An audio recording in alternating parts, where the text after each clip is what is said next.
Self awareness is the ability to understand your emotions through thoughts, behaviors, strengths, and weaknesses. It is a foundation of personal growth. Why does it matter? Without self awareness, improvement is blind. You don't know what to fix. With the awareness, you can adjust behaviors, improve relationships, and make smart decisions. How to develop? Uh, on how to develop your awareness is that you have to pass through different journals, journal your thoughts daily, ask for honest feedback, reflect on your past experience and patterns. Quick activities. Write down three strengths, three weaknesses, and one blind spot.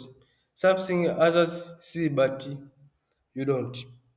Uh, it is good to have a better vision and mission for better future. Thank you.